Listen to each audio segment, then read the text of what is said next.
Buenas, profesor Christopher. Mi nombre es Edic Parra y este es el ejercicio 1 de cinemática de fluidos. Procedemos a leer el enunciado. Considera el flujo estacionario en el difusor del túnel de viento mostrado en esta figura.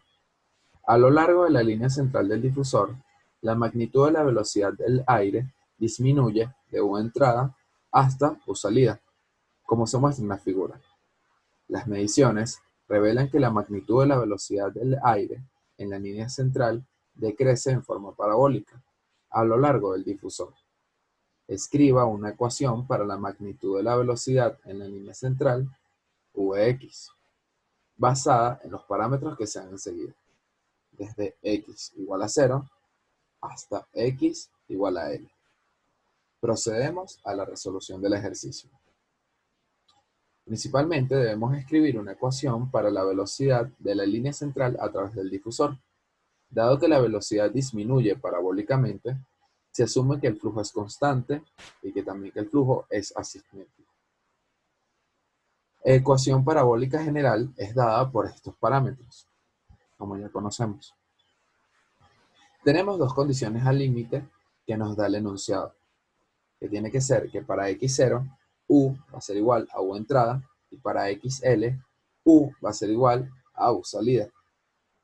Por deducción, la ecuación que va a satisfacer dichas condiciones al límite sería estableciendo que C es igual a 0, A es igual a U entrada y B es igual a U salida menos U entrada entre L al cuadrado. Y así quedaría la expresión de la velocidad parabólica. ¿Cómo nos damos cuenta de que esta es la expresión? Pues introduciendo las condiciones al límite. Por ejemplo, para x0, este término se elimina y quedaría efectivamente que u va a ser igual a u entrada. Y que para x igual a l, vemos acá, si sustituimos la l en este término, l al cuadrado se va a ir con l al cuadrado y este u entrada negativo se va a ir con el u entrada positivo, lo cual quedaría que si x es igual a l, u va a ser igual a u salida. Procedemos con el ejercicio número 2. Leo el enunciado. Un elemento bidimensional del fluido de dimensiones de x y de y se traslada y se distorsiona como se muestra en esta figura. Durante el periodo infinitesimal de un diferencial de tiempo, que es igual a t2 menos t1, las componentes de velocidad en el punto P en el instante inicial son u y v, y en las direcciones x y y respectivamente. Demuestre que la magnitud de la razón de rotación, es decir, la velocidad angular, alrededor del punto P en el plano XY es que la velocidad angular es igual a un medio de la derivada parcial de B con respecto a X menos la derivada parcial de U con respecto a Y. Procedemos a la resolución del ejercicio. Debemos demostrar la expresión dada para el flujo, pero tenemos que hacer dos suposiciones. Que el flujo es incompresible, es decir, que tiene una densidad constante, y que el flujo es bidimensional. Se sabe que el ángulo de rotación es el promedio de dos líneas inicialmente perpendiculares que se cruzan en un punto. Por lo tanto, el ángulo de rotación promedio es alfa de A más alfa de B entre 2. Como el diferencial de tiempo es muy pequeño, el punto P se mueve a una distancia U diferencial de t hacia la derecha y B diferencial de t hacia arriba. Dado que el punto A se encuentra inicialmente a una distancia diferencial de x del punto P, en el tiempo t2 la distancia de P' al punto A' hacia la derecha sería el diferencial de x más la derivada parcial de u con respecto a x por el diferencial de x, diferencial de tiempo. Y la distancia vertical sería dada por esta expresión, diferencial de b respecto a x, diferencial de x, diferencial de t. Algo similar estaría pasando con el punto B. donde en el tiempo t2, la distancia horizontal del punto de P' al punto B sería menos, porque se está yendo hacia la izquierda, de nuestro eje de coordenadas inicial, sería la del diferencial de U con respecto a Y. Y la distancia vertical sería el de Y más el diferencial de B parcial con respecto a Y. Ya al decir o deducir dicho movimiento, lo podemos ver en esta figura. Estos serían los movimientos que hizo el flujo al distorsionarse. Ahora pasamos al ángulo en componentes de velocidades para el ángulo A, el cual sería que el ángulo A es igual al arco tangente de esta expresión, donde, si nos damos cuenta, tiene dos aproximaciones. Que la primera sería que el tamaño del elemento del fluido se reduce a un punto, un diferencial de X, el cual tiende a cero, y al mismo tiempo un diferencial de T que también tiende a cero, por lo muy pequeño que es.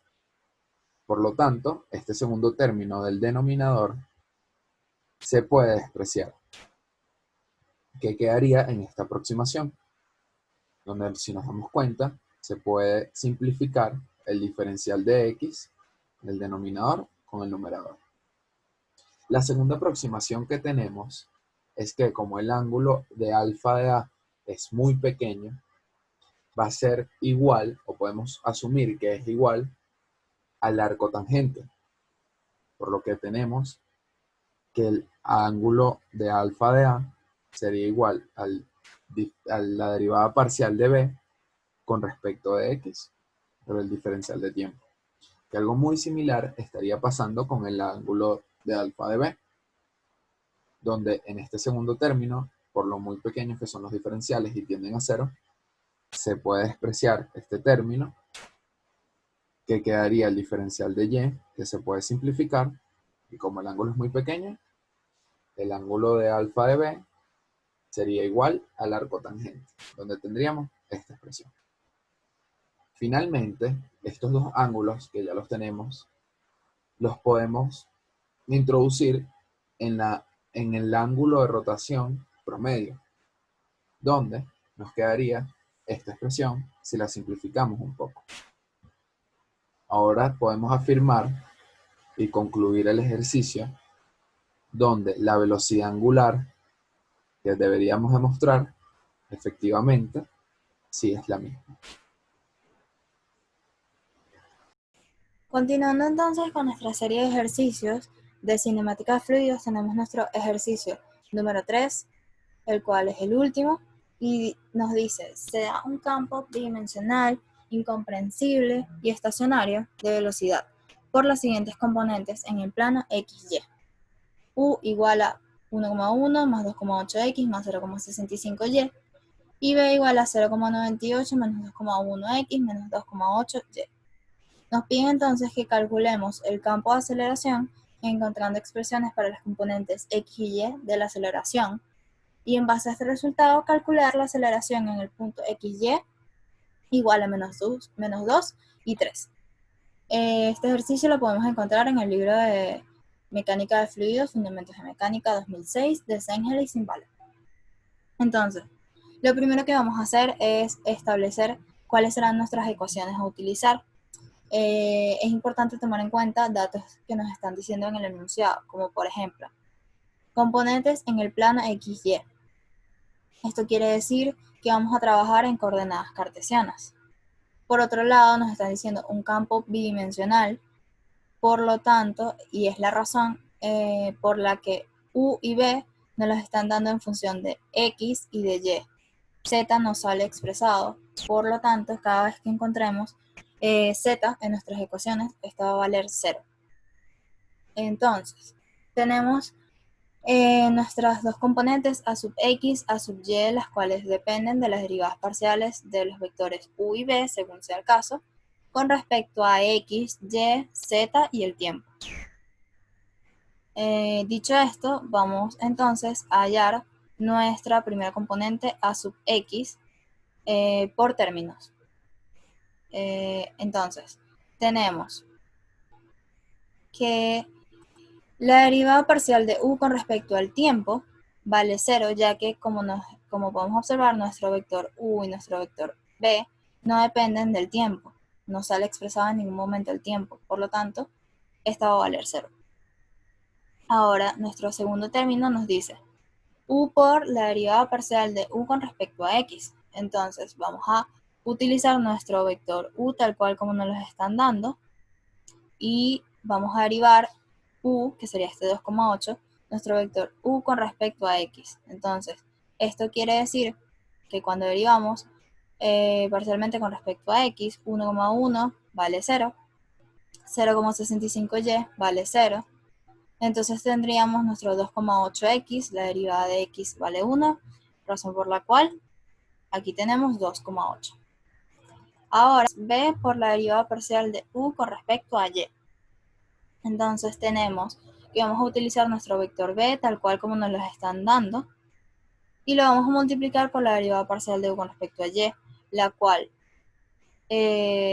al derivarlo parcialmente con respecto a y, 1,1 vale 0, 2,8x vale 0 y tenemos 0,65y, la derivada de y es 1, por lo tanto nos quedaría 0,65.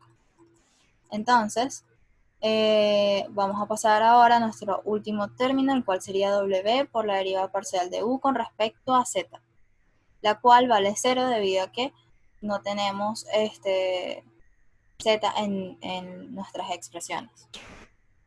Ahora vamos a pasar a sustituir nuestros resultados, que a sub x nos da el resultado de 3,717 más 6,475x.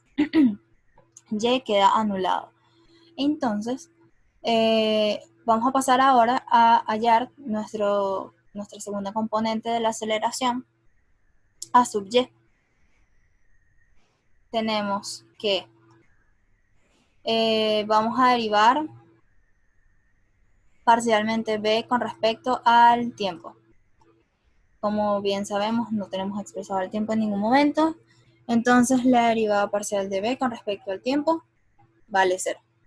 Ahora, nuestro segundo término nos dice multiplicar nuestro vector u por la derivada parcial de b con respecto a x. Vamos a utilizar nuestro vector u tal cual como nos lo están dando. Vamos a derivar b con respecto a x.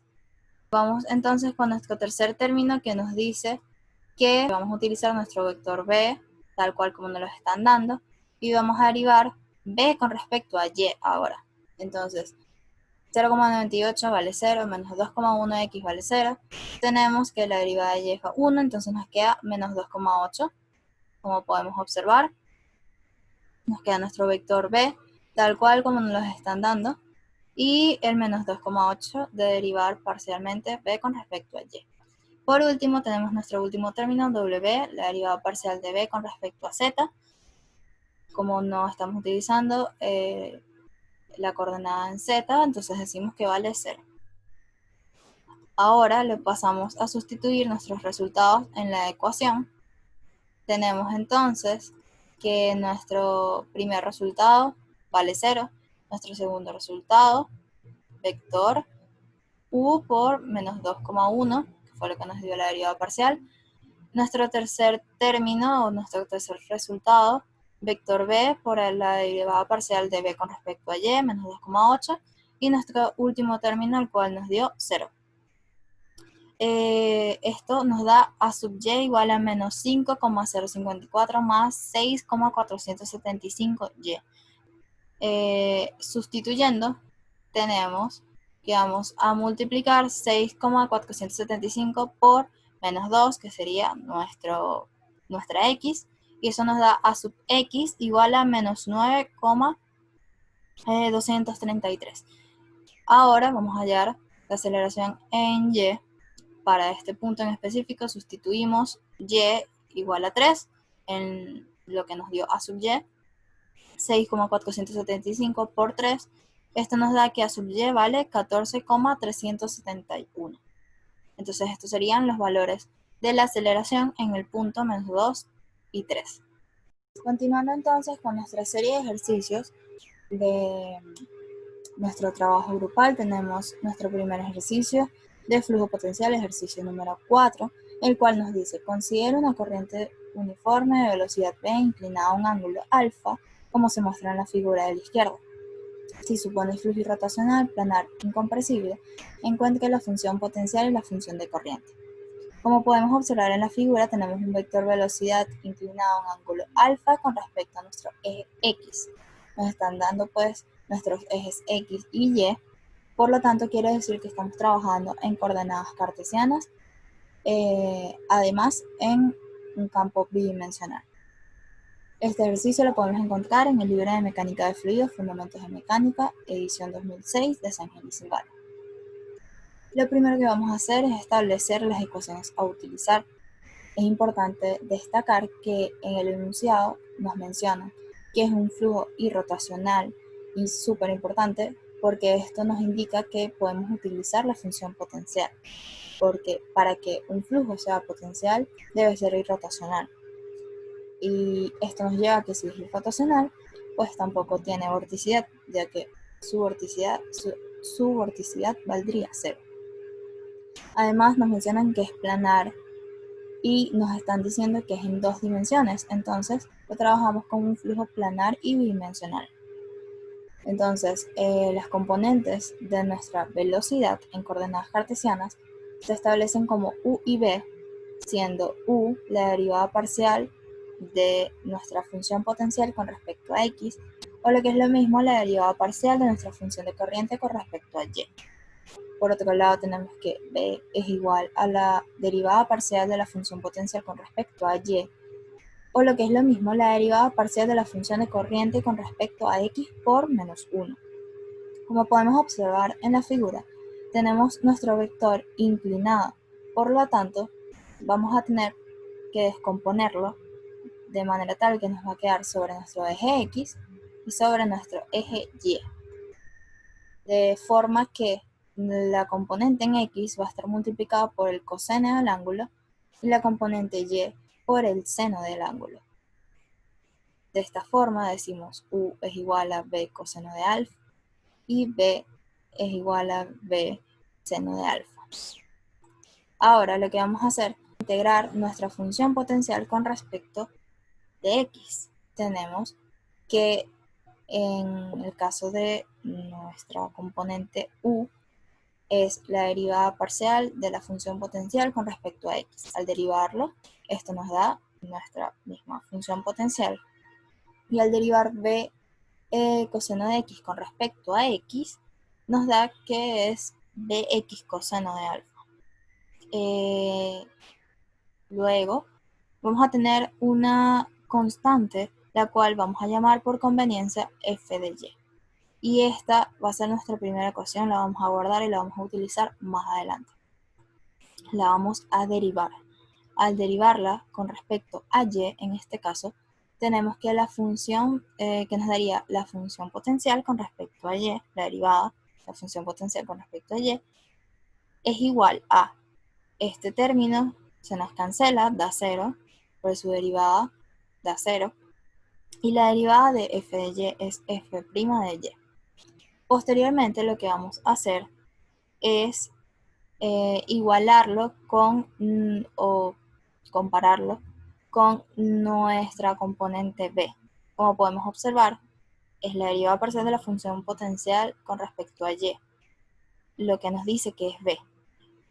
Entonces, b es b seno de alfa, la velocidad por el seno del ángulo. Entonces, podemos decir que b es igual a la función potencial con respecto a y, lo que es lo mismo, a f' de y, o lo que es lo mismo, a la velocidad por el seno de alfa. En base a esto, este resultado vamos a integrarlo. Al integrarlo, tenemos que el f' de y va a ser nuestro f de y. Y como estamos integrando con respecto a y, vamos a tener que nuestro b seno de alfa va a ser ahora b y seno de alfa. y esto nos va a dar una constante C. Esta constante C es arbitraria debido a que las componentes de la velocidad son siempre derivadas del flujo potencial. Por lo tanto, decimos que esta constante C vale 0 y la podemos agregar, si es necesario, más adelante. Al igualar esta ecuación que tenemos aquí con la ecuación número 1 que tenemos por aquí arriba, vamos entonces a tener que nuestra función potencial va a ser igual a la que ya teníamos, bx coseno de alfa, más f de y, que f de y nos dio by seno de alfa. Eso sería nuestra función potencial. Ahora lo que vamos a hacer es más o menos lo mismo con nuestra componente u, pero en este caso la vamos a integrar nuestra función de corriente con respecto a y. Nosotros tenemos nuestro vector u aquí y vamos a utilizar este lado de la ecuación. Al integrar nuestra derivada parcial de la función de corriente con respecto a y, esto nos da la misma función de corriente. Y al integrar b coseno de alfa, nos va a dar by coseno de alfa. Y como estamos integrando, vamos a tener una constante al final, la cual la vamos a llamar por conveniencia g de x. Toda esta ecuación o este resultado, expresión, la vamos a llamar ecuación número 2 y la vamos a guardar porque la vamos a utilizar más adelante. Ahora vamos a derivar esta ecuación con respecto a x. Cuando derivamos parcialmente con respecto a x, nos va a dar que la derivada de nuestra función de corriente con respecto a x va a ser igual a este término se cancela debido a que estamos derivando con respecto a x y nuestro g de x nos va a quedar como g' de x. Como podemos observar, pasa igual que en el caso anterior, vamos a compararlo con nuestros datos del comienzo. Tenemos que nuestra función de corriente con respecto, la derivada de la función de corriente con respecto a x negativo es igual a b seno de alfa, que es lo que pudimos obtener acá. Entonces, vamos a igualar nuestro g' de x con b seno de alfa. Aquí nos dio positivo, lo que hacemos es que a estas igualdades le multiplicamos por menos 1. Entonces, al integrarlo con respecto a x, g' de x nos da que es gx y esto va a ser igual a lo que sería nuestro b seno de alfa. Al integrarlo con respecto a x nos va a dar menos bx seno de alfa. Y como estamos integrando nos sale una constante, la cual, igual que en el caso anterior, es una constante arbitraria debido a que las componentes de la velocidad son siempre derivadas, en este caso, de la función de corriente. Entonces esta constante c vale 0, vamos a decir que vale 0, y si es necesario la podemos agregar más adelante. Entonces lo que vamos a hacer ahora es que este resultado que obtuvimos acá lo vamos a igualar con nuestra ecuación 2. Lo vamos a sustituir. Entonces tenemos que nuestra función de corriente es igual a by coseno de alfa más g de x. G de x nos había dado menos seno de alfa. Entonces así obtenemos nuestra función de corriente.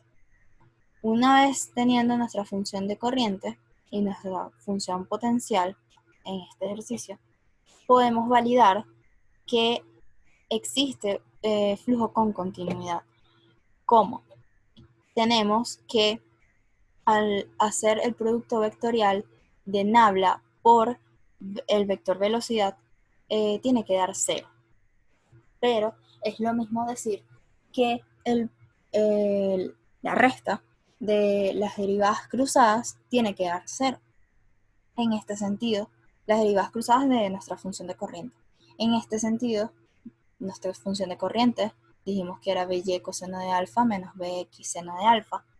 Al hacer la derivada con respecto a x tenemos, o sea, al derivarlo con respecto a x, tenemos que nos queda, este término se cancela, vale 0, menos b seno de alfa.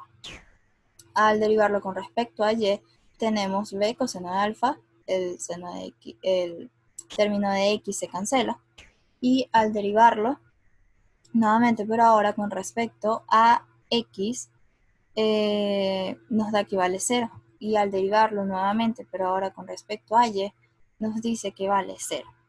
Entonces, esto quiere decir que en efecto estamos trabajando con un flujo con continuidad. Continuando con la resolución de los ejercicios, pasamos al ejercicio número 5, que es un ejercicio relativamente sencillo en donde nos piden calcular varios elementos básicos del tema. El ejercicio dice: considera un campo de velocidad bidimensional estacionario, incompresible e irrotacional especificado por su función potencial, que es 5 que multiplica x cuadrado menos y cuadrado más 2x menos 4y. Nos piden a. Calcule las componentes de velocidad u y b. b. Verifique que el campo de velocidad es irrotacional en la región en la que se aplica la función potencial. c. Genere una expresión para la función de corriente en esta región. Es muy importante recalcar que para la resolución de este tipo de ejercicios se debe considerar un flujo irrotacional y en este caso el ejercicio nos lo dice. Para empezar con la resolución, en la parte A, como bien dicho anteriormente, cumple con las características de un flujo potencial. Por lo tanto, se procede a calcular las derivadas parciales en x y y de la función potencial, para así obtener las componentes u y b de la velocidad, las cuales en este caso son expresadas en coordenadas cartesianas, como se muestra. Para u se deriva con respecto de x la función potencial, que nos queda 10x más 2, y luego para obtener b se realiza el mismo procedimiento pero con respecto de y, que nos da como resultado 10y menos 4. Para la parte b, en un flujo de dos dimensiones en donde la velocidad es independiente de la coordenada z, ya que no tiene componente allí, el vector de vorticidad está siempre paralela a ese eje, al eje z, y por lo tanto se puede expresar como un campo escalar multiplicado por una unidad de vector constante. El vector de vorticidad viene dado por nabla por un vector. En este caso nos daría 0. Como nos da 0, nos está indicando que al ser un plano, como bien dije anteriormente, al ser un plano bidimensional, el vector está paralelo al eje z. Y el resultado, que nos da 0, nos indica que es irrotacional en la región de interés del ejercicio. Luego continuamos para la parte C. Nos piden generar una expresión para la función de corriente en esa región. Para ello se debe integrar las componentes de la velocidad y luego se igualan con los valores conocidos en cada caso. Integrando la componente en x, tenemos que la función de corriente, en este caso, es 10xy más 2y más f de x. Al igualarlo, tendremos que menos 10y menos f' de x será igual a menos 10y menos 4. Si pasamos el menos 10y al otro lado de la igualdad, f' de x nos quedaría igual a 4. Integrando con respecto de x esa expresión, nos quedaría que f de x es igual a 4x más la constante. Finalmente, la función de corriente para esa región sería 10xy más 2y más 4x más la constante. En el caso de la constante, es arbitraria debido a que las componentes de la velocidad son siempre derivadas de la función de corriente. Por último, tenemos el ejercicio número 6, en donde se sube un poco el nivel de dificultad porque ya no se trata de un flujo bidimensional, que es uno de los casos más sencillos, sino que se trata de un cilindro donde tendremos que realizar un cambio de coordenadas polares. El enunciado dice: la función de corriente para un flujo bidimensional estacionario incompresible sobre un cilindro circular de radio A y velocidad de flujo libre V es velocidad libre por seno de θ que multiplica a r menos a cuadrado sobre r, para el caso en el que el campo de flujo se aproxima como irrotacional, como se muestra en la figura P10-63. Genere una expresión para la función potencial para ese flujo como función. ¿Función de qué? Del radio y de θ, que es el ángulo, en parámetros de la velocidad libre y de A. El ejercicio puede abordarse por dos métodos. En el primero, lo que se haría es calcular las componentes de la velocidad de la función de corriente e integrarlas para obtener el potencial de velocidades, para luego así obtener la función potencial, que es un procedimiento muy similar a lo que se hizo en el ejercicio anterior, solo que en este caso serían coordenadas polares, como se muestra acá. Entonces, lo primero que se hace es el cálculo de las componentes de la velocidad. Para la componente U sub r, que es la primera, nos quedaría que la velocidad es igual a la velocidad libre por coseno de tita, que multiplica a 1 menos a cuadrado sobre r cuadrado. Y para la componente U sub tita nos queda menos velocidad libre por seno de tita, que multiplica a 1 más a cuadrado sobre r cuadrado. Luego integramos para obtener la velocidad potencial y empezamos con U sub r. Acá tenemos la expresión de U sub r, que al momento de igualarla a la función potencial nos quedaría que la función potencial es igual a velocidad libre por coseno de tita, que multiplica a r más a cuadrado sobre r más f de tita. Se diferencian las ecuaciones y dividimos todo entre r, y finalmente nos queda esto que tenemos por acá, que sería menos velocidad libre por seno de tita, que multiplica a 1 más a cuadrado sobre r cuadrado.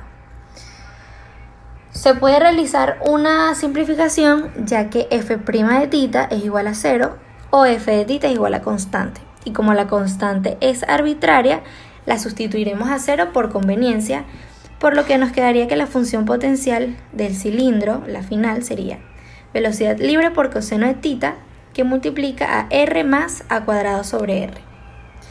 Ese procedimiento es para el método número 1. Luego, para el método número 2, basta con superponer el flujo de una corriente uniforme y el de un doblete.